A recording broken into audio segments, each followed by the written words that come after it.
बिस्मिल्लाहिर्रहमानिर्रहीम। अस्सलाम वालेकुम। आप देख रहे हैं हालात। मैं हूं सईद चौधरी।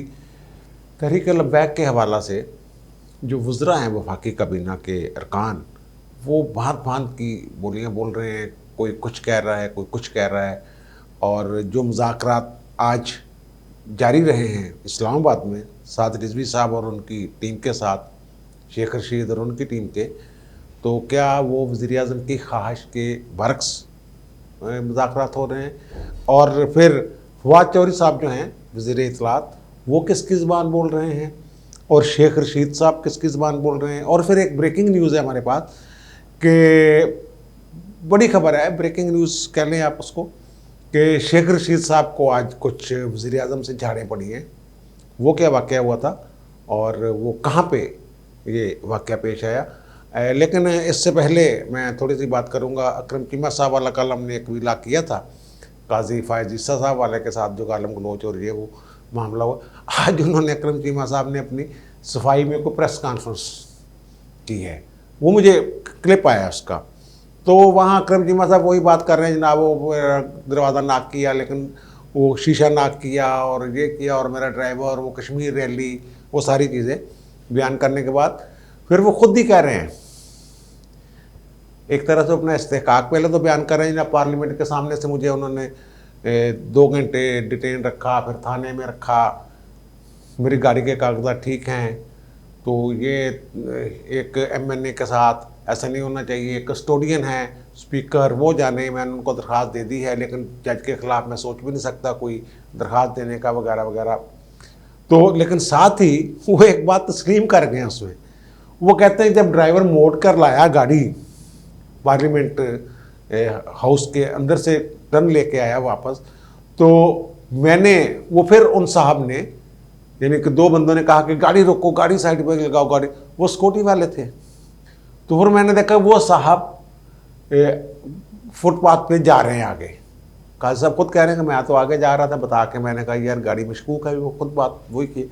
वो कहता फिर मैंने कहा कि उस बंदे से मैंने बात करनी है, मैं उस बंदे से बात करने के लिए उसके पीछे जा रहा था।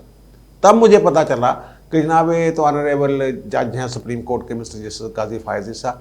और फिर मुझे लोगों ने वहाँ पकड़ लिया, मेरी गाड़ी से चाबी निकाल ली, मुझे महबूस रखा, फिर थाने ले गए वगैरह वगैरह। इस बात से साफ पता चल रहा है कि अकरम चीमा साहब जो हैं ये कुछ अपना इस्तेहकाक समझ रहे थे कि पार्लियामेंट हाउस के सामने MNA की गाड़ी की तलाशी, MNA की गाड़ी के काले शीशे पे पूछ-गुछ और जाली नंबर प्लेट पे, वो कहते हैं गाड़ी के मेरे कागजात पूरे हैं। लेकिन इस बात से साफ, अगर एक बंदा दूसरे बंदे के पीछे दौड़ता है और उस वक्त उनको ये भी नहीं पता कि ये जज साहब हैं और वो मुग़लज़ात जो है वो पक रहा है, और फिर सिक्योरिटी वाले अगर उसको पकड़ते हैं और पकड़ के पुलिस के हवाले कर दे और फिर उनको थाना सेक्रेटेरिएट ले जाया जाता है, तो इससे तो ये पता चलता है कि अकरम चीमा साहब का जो दिमाग है वो कुछ 7वें आसमान पे था उस वक्त, या क्या मामला था। तो वो काजी साहब की बात इससे दुरुस्त लगती है कि ये पीछे भागने, मैंने बात करनी है, बात क्या करनी है आपने, मैंने उस बंदे से बात करनी है। वो इस तरह की वो जो बात है, इससे अकरम चीमा साहब, ज़ाहिर है कि वो झूठ के पाँव नहीं होते, कुछ ना कुछ सच मुँह से निकल ही जाता है। अगर इसका एग्जामिन करें उनके बयान का, तो ये पता चल रहा है कि अकरम चीमा साहब जो हैं वो अपनी उस वक्त किसी मौज में थे। तो अब जनाब एक फैसल वाडा साहब जो हैं PTI के, उन्होंने एक ट्वीट किया, बाद में डिलीट कर दिया उन्होंने, और वो ट्वीट भी हम दिखा देते हैं आपको स्क्रीन पर। वो उन्होंने जनाब बड़ा फनकारी उसमें लगाई कि जिन लोगों ने एग्रीमेंट्स किए थे, महादात किए थे तहरीक लब्बैक पाकिस्तान के साथ वज़रा ने, उन्हें अब उसकी ज़िम्मेदारी लेनी चाहिए, कबूल करनी चाहिए, ऑन करने चाहिए। और वो न वज़ीर-ए-आज़म के सामने तो वो रखे ही नहीं गए, यानी वज़ीर-ए-आज़म को पता ही नहीं कि ये 2020 में को माहदा हुआ था उनके साथ। ओ भाई, करारदाद पेश हो चुकी है असम्बली में, उस पर बहस होना बाकी है, फ्रांसिस सफ़ीर वाली। और फिर जो ना कि वो कहते हैं किसी ताकत किसी मसले का हल नहीं, तमाम मुस्लिम जो है हज़रत मोहम्मद सल्लल्लाहु अलैहि वसल्लम से मोहब्बत रखते हैं, प्यार करते हैं। और इसका जो फौरी हल उन्होंने फरमाया है वो ये है कि इमाम काबा और रोज़ा रसूल के जो कस्टोडियन हैं उन दोनों को फौरी तौर पर बुलाया जाए और फिर मसला हल किया जाए और इस्लामी दुनिया में भी जो परमानेंटली इस मौजू को वो उसी तरह की कोई बात कि जनाब इसको तमाम कंट्रीज मुश्तरका तौर पर इस बात पे कोई फ़ैसला करें, यानी वही वाला जो तहीन रसालत वाला नामों से रसालत वाला मामला। ये जनाब उनका फैसल वाडा साहब का ट्वीट है, यानी वज़ीर आज़म को वो बरी ज़ुम्मा इसमें से करार दे रहे हैं कि वज़ीर आज़म साहब को तो पता ही नहीं जनाब। तो और दूसरी बात ये कि आज कोई इजलास हुआ है joint chiefs of staff committee का, उसमें ज़ाहिर है मुल्की सिक्योरिटी, दफाई मामलात, अंदर बाहर की जो ख़तरात हैं उन पर बातचीत सारी हुई है। तो ज़ाहिर है वो बड़े जो थे सरबराहान उनका इजलास था, तो वहाँ बहुत सारी बातें ऐसी भी हुई होंगी जिसकी प्रेस रिलीज जारी नहीं की जा सकती थी। उसमें हो सकता है कि DGISI का भी मामला ज़ेरे गौर है। देखें ना, एक ख़ास तरह की सोच जो है वो पैदा हो रही है कि जनाब इमरान खान साहब टाइम मांग रहे थे कि फैज़ हमीद साहब को इतनी देर तक रहने दी जाए, दिसंबर तक रहने दी जाए, कभी मार्च तक बात चली जाती थी। तो फिर आखिरकार वो अपनी मर्ज़ी से ही उन्होंने एक डेट दी है ना कि 19 नवंबर तक वो फैज़ हमीद साहब वो रहेंगे DGISI। और इस तनाज़र में वो एक कह लें आप कि फ़ौज के अंदर एक ना थोड़ी सी गुस्सा कह सकते हैं या ऐसे मिलती जुलती कोई चीज़ जो अभी तक है। और फिर कल तहरीक लब्बैक के वाले से पहले तो फैसला कर लिया इन्होंने, वज़ीर आज़म साहब ने, कि जनाब इनको ताकत से रोक दें, स्मैश कर दें, ये कर दें, ये अस्करियत पसंद हैं, दहशत गर्द हैं, जब दिल करता है मुँह उठा के आ जाते हैं। और अब जब वो रुक नहीं रहे, मामलात आगे ही बढ़ते जा रहे हैं, तो फिर जनाब उन्होंने कल सलामती कौंसल का जो अजलास है, कौमी सलामती कौंसल, उसका अजलास बुला लिया जिसमें मसल्ला अफवाज के तीनों सरबराहान हैं वो आएंगे, DGISI आएंगे, IB के सरबराह होंगे, वज़रा होंगे। वो एक कमेटी है वो तश्कील दी है, वो उसमें सारे वो आएंगे और फिर कोई फैसला 12 बजे को मीटिंग है, जुमा से पहले शायद ख़त्म हो जाए। और फिर कल और परसों 2 दिन शेख रशीद साहब ने उनको मोहलत दी है तहरीक लब्बैक वालों को कि जनाब आप जुमे को भी मैं मिलूँगा साद रिजवी से और उनकी टीम से, और हफ्ते को भी मिलूँगा। शेख रशीद साहब ने ख़ुद ये एक TV प्रोग्राम में फरमाया है और उसमें उन्होंने वही बात कि जो बात कर रहे हैं फवाद चौधरी साहब, ये वो बात है जो एक दिन पहले वज़ीर आज़म साहब की सरबराही में होने वाले इजलास में तय की गई थी कि जनाब कोई रायत नहीं, कोई इनको छूट नहीं, बस इनको ताकत से रोक दें। और फिर फवाद चौधरी साहब ने मुज़ाकरात मंजूर कर दिया, तो कोई मुज़ाकरात नहीं होंगे, तो मुज़ाकरात नहीं होंगे तो फिर कल उनको क्यों कोटला अकबर जेल से ले जाया गया इस्लामाबाद। वो पता नहीं अब होम डिपार्टमेंट से इजाज़त लेके गए हैं या कानूनी तकाज़े पूरे करके लेके गए हैं या कैसे लेके गए हैं। बहरहाल वो मुज़ाकरात आज वहाँ होते रहे। और फवाद चौधरी साहब ने आज ये फरमाया है कि जनाब मुज़ाकरात नहीं होंगे, पहले ये सड़कें खाली करें। शेख रशीद साहब ये कहते हैं कि इनके साथ माहदा ये हुआ था, ये सड़कें दोनों तरफ से खोल देंगे, उसके बाद हम इनके मुतालबात जो है वो तकरीबन तमाम मुतालबात के कैद रहा किया जाए कारकुनों को। कुछ कारकुनों को कहते हैं हमने रहा भी किए हैं। और फिर साद रिजवी साहब के खिलाफ मुकदमात और दीगर कारकुनों के खिलाफ मुकदमात वापस लिए जाएँ। और फिर फ्रांसीसी सफ़ीर वाला मामला वो भी वो कहते हैं हमने जनाब असम्बली में पेश कर दिया हुआ है। तो फिर झगड़ा किस बात का है अगर सारे मामला, तो अब वो किस बात पे तहरीक लब्बैक वाले अड़े हुए हैं, ये भी तो एक सोचने वाली बात है। अगर सारा कुछ आप पूरा कर रहे हैं, फ्रांसीसी सफ़ीर निकालने का तो उनका मुतालबा, आपने ये वादा किया था उनके साथ कि पार्लियामेंट में लेके जाएंगे, पार्लियामेंट में आप ले गए हुए हैं, अब उसमें बहस होनी है, वो करारदाद मंजूर होती है उनको निकालने वाली या उसमें कोई तरमीम होती है, फिर एक अलग अलग बात है। और फवाद चौधरी साहब ने अब एक और नई बात कर दी है, हार्ड लाइनर थोड़े से हो गए हैं कि जनाब जो पुलिस वाले शहीद हुए हैं 4, वो कहते हैं 4 शहीद हुए हैं, हुकूमत कहती है, तो उनके जो कातिल हैं जिन्होंने उनको गोलियां मारी हैं या तशद्दुद करके हलाक किया है, वो कातिल भी हमारे हवाले करें, फिर बात आगे चलेगी। ये फवाद चौधरी साहब ने ताज़ा तरीन उनकी जो है वो फरमुदात हैं। और दूसरी तरफ वो पैमरा के ज़रिए हुकूमत ने जो टीवी चैनल्स हैं उन पर पाबंदी लगा दी है कि टीएलपी, कलदम टीएलपी की कवरेज जो है वो कोई टीवी चैनल नहीं करेगा। वहाँ क्या हो रहा है, बंदे मर रहे हैं, तशद्दुद कौन कर रहा है, गोलियाँ कौन मार रहा है, वो रबड़ की गोलियाँ किन लोगों की आंखों में लगी हैं, वो कोई ना दिखाए। इनके जो धरने थे वो ठीक थे। ये शेख रशीद साहब खुद फरमा रहे हैं कि जनाब वो जो हमारी वो है सियासी जमात के तौर पर पाबंदी नहीं है, कलदम है। वो कलदम वो ही होता है, वो सियासी जनाब तौर पर इलेक्शन भी लड़ रहे हैं, ये भी हो रहा है, वो भी हो रहा है। और पैमरा साहब जो है वो कहते हैं टीएलपी की वो कवरेज जो है वो नहीं की जाएगी। अब देखें ना, अगर कवरेज की जा रही हो तो पता चले कि वो पुलिस वाले कैसे उनके साथ, ये ज़ाहिर है वो शहीद हो गए। तो लाहौर वाले तो वो वायरलेस का मैंने कई दफ़ा जिक्र कर चुका हूँ ऑडियो, कि वो बता रहे हैं पुलिस वाले कि जनाब वो कैसे इनकी अपनी जो वैन्स हैं उनके नीचे आके 2 बंदे, और ये जो अब सादुकी वाले 2 शोहदा की बात ये कर रहे हैं, वो तहरीक लब्बैक वाले कह रहे हैं जनाब वो करंट लगने से फौत हुए हैं, करंट लगा है। और ये कहते हैं कि पता नहीं किसी और अंदाज में, अल्लाह रहम करे, वो तस्वीरें पुरानी और पता नहीं कहाँ से फिल्मों की लगा लगू के कोई सारा सोशल मीडिया पर शोर मचा हुआ।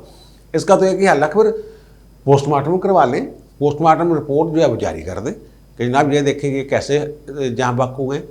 वो कहते हैं अगर करंट से लगे तो करंट वाला पता चल जाएगा। गैर जानबदारी से ईमानदारी के साथ वो पोस्टमार्टम करवा लें, जो भी सच्चा होगा। अगर जो वो मुल्ज़मान हैं तो उनको पकड़ा क्यों नहीं जा रहा, पकड़ा जाए उनको। अच्छा, अब शेख रशीद साहब जो हैं उनका थोड़ी देर पहले इंटरव्यू था, एक्सक्लूसिव इंटरव्यू था।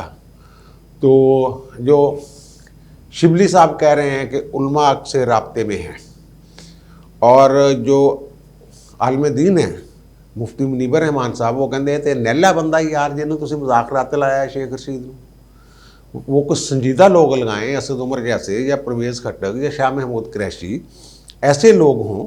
ये शेख रशीद क्या बेच रहा है। वो खैर शेख रशीद साहब ने एक तो वो जो फवाद चौधरी साहब जलती पर तेल का काम कर रहे हैं, तो उस पर उन्होंने कहा कि उसके बयान के जो बरादर वज़ीर हैं उनके बयान पे मैं माजरत खा, एक बात। दूसरी बात उन्होंने ये की कि जनाब मैं पाबंद हूँ वज़ीर आज़म की एडवाइस का, लेकिन मेरा काम मिट्टी डालना भी है, आग को भड़कने नहीं देना। लेकिन इससे समझ आ रही है ना आपको कि वज़ीर आज़म साहब की हदायत कुछ और हैं, वो हदायत हैं जो फवाद चौधरी साहब फरमा रहे हैं कि ये अस्करियत पसंद हैं, ये मिलिटेंट हैं, ये दहशत गर्द हैं, इनके साथ दहशत गर्दों जैसा सलूक होगा, वो हमने तो अलकायदा को रगड़ दिया, फलां को ये कर दिया। वो उस पर शेख रशीद साहब कहते हैं मैं माजरत खाऊँ, मैं उस बयान पे माजरत करता हूँ। और जो शेख रशीद साहब कहते हैं वज़ीर आज़म की एडवाइस का मैं पाबंद हूँ, लेकिन मेरा ये काम नहीं कि जलती पर तेल डालूँ, मेरा काम आग बुझाना है। लेकिन इसका मतलब बीच में कोई थोड़ी बहुत गड़बड़ है। शेख साहब ने भी कहा कि 70-80 बंदों को गोलियाँ लगी हैं, वो गोलियाँ लगी हैं तो वो मेडिकल शेडिकल जो है वो, और फिर जीटी रोड जो है वो कहते हैं दफाई लाइन है, सारे कोर जो हैं वो जीटी रोड पे, वो चलो उसका मुझे नहीं पता कि वो हैं कि नहीं है। ये कमज़ोर करने के अंदर से कोशिश हो रही है। फ्रांस जो है इस वक्त कर रहा है जनाब, लीड हेड कर रहा है यूरोपीय यूनियन को, उसके साथ पड्डा नहीं ले सकते, पूरी दुनिया में है हमारे पास से। फिर उन्होंने एक और धमकी दी है कि इमरान खान जितनी लचक दिखा सकता था उसने दिखा दी है, ये वापस जाएं। शेख रशीद साहब ने कहा, पहले उनका दोनों सड़कें खोलने का उन्होंने कहा था, सड़कें खोल देंगे, वो सड़कें नहीं खोल रहे वो, और इमरान खान फुल लचक दिखा रहा है, फिर मेरे हाथ से भी निकल जाएंगे, मेरे बस में भी कुछ नहीं रहेगा अगर ये बात नहीं मानेंगे। हम अपने वादे पूरे करेंगे। उन्होंने एक कुरानी आयत भी पढ़ी को अहद के मतलब कि जनाब वो पढ़ के उन्होंने कहा कि ना मैं वादा पूरा करूँगा। अब वादा कुछ लोग जो वादा साहब कह रहे हैं कि वज़ीर आज़म को पता ही नहीं को वादा हो गया है, और शेख रशीद साहब कह रहे हैं कि ना मैं करूँगा, दूसरी तरफ कह रहे हैं वज़ीर आज़म की एडवाइस है। अजीब तरह की एक ना वो खिचड़ी सी पकी हुई है, कोई बेयकीनी की इंतहा, नले दले और पता नहीं क्या क्या नमूने हमारे सामने जो हैं वो आ रहे हैं। शेख रशीद साहब ने ये भी कहा है कि जब अभी तक बात नहीं बनी है, वो मान नहीं रहे। वो क्या नहीं मान रहे, ये तो बताएं ना, वो क्या नहीं मान रहे टीएलपी वाले। आप कहते हैं हमने सारे वादे, वो उनसे पूछा गया कि साद रिजवी को रहा करना, मुकदमात वापस लेना, दहशतगर्द का जो इन्होंने कलदम किया हुआ है वो फैसला वापस लेना, उनका तकरीबन तमाम बातें मान ली हुई हैं। फिर वो सफ़ीर वाली बात पे आ जाते हैं, फिर वो इस बात पे आ जाते हैं कि आप ये वापस जाएं अपने मरकज़ मस्जिद रहमतुल्लाह आलमीन लाहौर समनाबाद, तो फिर हम अपने वादे पूरे कर देंगे। वो कह रहे हैं कि जनाब वो गुजरांवाला में वो बैठे हुए हैं इस वक्त, उनके लीडरान जो हैं क़यादत जो है, और 2 जो काफ़िले हैं वो आगे उन्होंने रवाना कर दिए सुबह फजर के बाद, वो फिर चल पड़ेंगे। और जिस वक्त आप सुबह अगर सुन रहे होंगे तो उस वक्त तक तो वो आगे की तरफ, और कहते हैं हम इनको रोकना, एक जगह तो रेट कायम करनी है ना कहीं तो रोकना है। ये सारी बातें अपनी जगह, लेकिन वो आज शेख रशीद साहब के साथ जो इमरान खान ने की है, ये थोड़ी सी हसास सी खबर है। वो कोई हसास अदारे वाले साद रिजवी साहब को कल ले गए थे इस्लामाबाद। तो पिछले व्लॉग में मैंने कहा था कि उनके साथ कोई मुज़ाकरात वगैरह हो रहे हैं। उनके भी 2-3 बंदे, अल-अज़हरी साहब और फैज़ी साहब, और फिर इनके भी शेख रशीद साहब, और बाकी पता नहीं कौन थे। बहरहाल वो कहा तो ये जा रहा है कि जनाब उनमें उनके मजहबी अमूर के वज़ीर थे और राजा बशारत था, लेकिन वो मेरा ख़्याल है कि वो नहीं थे। एक आध होगा, मजहबी अमूर के वज़ीर जो हैं वो होंगे। बहरहाल शेख रशीद साहब को तो वहाँ थे। वो कहते हैं नामालूम मकाम पर। अब नामालूम मकाम से जो ख़बर आई है वो ये है कि हसास अदारे के 2 अफसर थे, बड़े अफसर ਜਿਹੜੇ ਹੁੰਦੇ ਨੇ यार, एक करनल ਜਿਹੜੇ दरम्याने अफसर ਹੁੰਦੇ ਨੇ, ब्रिगेडियर तो बड़े अफसर शुरू ਹੁੰਦੇ ਨੇ। वैसे ਤੁਹਾਨੂੰ दस रहा मैं यार, वैसे दस रहे। वहाँ साद रिजवी साहब के साथ वहाँ किसी नामालूम मकाम पे वो मौजूद थे।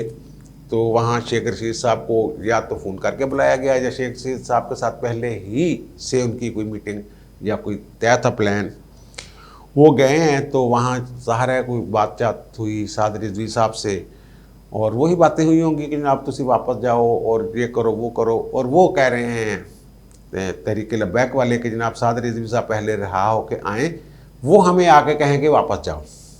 इस तरह की बात वही होगी ना, वो उन पर यकीन नहीं कर रहे होंगे, क्योंकि एक तो एक वाद के झूठ बोले हुए इन्होंने, सारे वादे अगे पीछे किए हुए। खैर वहाँ जो भी बातें शातें हुई, जो मुझे पता चला है कि शेख रशीद साहब वहाँ थे, और वो जो हसास अदारे के 2 बड़े अफसर थे, उन्होंने शेख साहब को समझाया या कहा, जो मर्जी इस्तेमाल कर लें आप लफ्ज़ उसके लिए। उनका जनाब पीएम साहब को समझाएं कि do not play with the fire, आग से ना खेलें, ये मुज़ाकरात ही ऐसे मामलात का हल होता है। वो कल भी मैंने एक व्लॉग में बताया था कि जिस वक्त ये फ़ैसला हो रहा था कोई मीटिंग में तहरीक लब्बैक के ख़िलाफ़ कार्रवाई का वज़ीर आज़म की सरबराही में, तो कुछ लोग वहाँ खामोश रहे थे। तो खैर बहरहाल ये जो उन्होंने कहा कि मुज़ाकरात थी, इसका हल है। अब शेख रशीद साहब जो हैं वो ज़ाहिर डायरेक्ट हैं वज़ीर आज़म से। उन्होंने अडाया फ़ोन खड़काया वज़ीर आज़म को और ये कहा कि जनाब इस तरह की बात है। तो वज़ीर आज़म आगे से वो जो साहब थे मेरे सोर्स, उन्होंने कहा कि वज़ीर आज़म आगे पड़ गए, पै गए। वज़ीर आज़म सख्त गुस्से में आ गए और उन्होंने कहा कि यार तुम मुझे, ये वज़ीर आज़म साहब के अल्फाज जो मुझे बताए गए हैं वो ये हैं कि तुम मुझे बार बार फ़ोन क्यों कर रहे हो, जो तुम्हें कहा गया है वो करो। शेख रशीद साहब को झाड़ पिलाई है वज़ीर आज़म इमरान खान ने, जिनके बारे में दावा है शेख रशीद का कि मैं उनके साथ ही आया हूँ, उनके साथ ही जाऊँगा। और भाई ज़बान आप किसी और की बोल रहे हैं, वज़ीर आज़म ने तो जो कहा है वो करें फिर वो कहते हैं कि नहीं नहीं नहीं मेरा काम जलती पे तेल डालना नहीं है, यानी वज़ीर आज़म को नहीं पता वज़ीर आज़म गलत गेम कर रहे हैं, यही बयान उसका मतलब बनता है ना। लेकिन जब आ जाए बीच में, मैं वज़ीर आज़म की एडवाइस का पाबंद हूँ, लेकिन इसका मतलब कि मैं उनसे इख्तलाफ कर रहा हूँ। तो वज़ीर आज़म साहब ने कहा कि भाई जो मैंने तुम्हें कहा है ना वो करो, और उन्होंने क्या कहा हुआ, उन्होंने वो कहा हुआ है जो फवाद चौधरी कह रहे हैं। फवाद चौधरी वज़ीर आज़म की तर्जुमानी कर रहे हैं। और फिर जनाब इन्होंने बता दिया उन लोगों को जो भाई साथ थे, उनका जनाब वो ये बात की है उन्होंने कहा कि जनाब मैंने तो बल्कि झाड़ा ही पै गई हैं, उनका जरा तू मैंने बार बार फ़ोन ना कर और वही कर जो मैंने तुम्हें कहा है। तो फिर उन्होंने कहा कि ठीक है जनाब, हम फिर ऊपर बता देते हैं कि जो भी बात हुई है कि वज़ीर आज़म नहीं मान रहे या जो भी है, आगे का हाल तो अल्लाह ही जानता है। अब लेने के देने पड़ सकते हैं, किसको पड़ सकते हैं, क्या हो रहा है क्या नहीं हो रहा, ये कल कुछ सूरत वाज़ेह होना शुरू हो जाएगी। और कुछ जो सोर्सेज हैं, ज़राए, वो ये भी उम्मीद ज़ाहिर कर रहे हैं कि कल तक शायद ये मामला हल हो जाए और किसी पास से गल लग जाए। ये जो कह रहे हैं बार बार कि इनको रिहा करेंगे, कुछ लोग हमने रिहा भी किए हैं, मुकदमात भी वापस लेंगे। शेख रशीद साहब जो कह रहे हैं, फवाद चौधरी की बात नहीं कर रहा मैं, शेख रशीद साहब जो कह रहे हैं, तो अगर उसको देखा जाए, और वो कहते हैं तकरीबन सारी बातें मान ली हैं, फ्रांस वाला भी मामला एक तरह से मान ही लिए वो इस्मीर वाले ने, फिर मुझे लगता है कि मामला कुछ किसी नहज पे जाके रुक जाएगा। वरना फिर वो कहते हैं जनाब उधर से भी दमादम मस्त कलंदर और उधर से भी लब्बैक या रसूलुल्लाह के नारे, तो ज़ाहिर नुकसान तो इस मुल्क का ही होगा। जैसे भी अगर ज़ाहिर है कोई आपस में कोई कशीदगी मज़ीद बढ़ती है, तो वज़ीर आज़म साहब का तो पता कोई नहीं, उन्होंने तो कंधे चादर झाड़नी है तो झाड़ के अपने घर टुर जाना, तो भुगतना तो फिर हम नहीं है ना पीछे। तो ये सारे इस तरह के सूरत। कल 12 बजे जो मीटिंग है कौमी सलामती कमेटी की, जिसमें मसला अफवाज के तीनों सरबराहान और DG ऐसे भी होंगे, वो मेरे ख्याल में बड़ी अहम है। उसमें कुछ इसका जो है ना वो हो सकता है ब्रेक थ्रू, जो क्या कहते हैं उसको, वो कुछ हो सकता है, मामले का कोई जो संभलने की तरफ मामला जा सकता है। और फिर शेख रशीद साहब की बात से मैंने ये अंदाज़ा लगाया कि वो कहते हैं जुमे को भी मिलूँगा, हफ्ते को भी मिलूँगा, यानी 2 दिन तक सरदस्त ताकत का इस्तेमाल करने का उनका कोई इरादा मुझे नज़र नहीं आ रहा। अब पता नहीं 2 दिनों में क्या हो जाता है, वज़ीर भी इधर उधर हो जाते हैं यार। अब मुझे दीजिए इजाज़त, इंशाल्लाह दोबारा मुलाकात होगी नए व्लॉग के साथ। अल्लाह हाफ़िज़।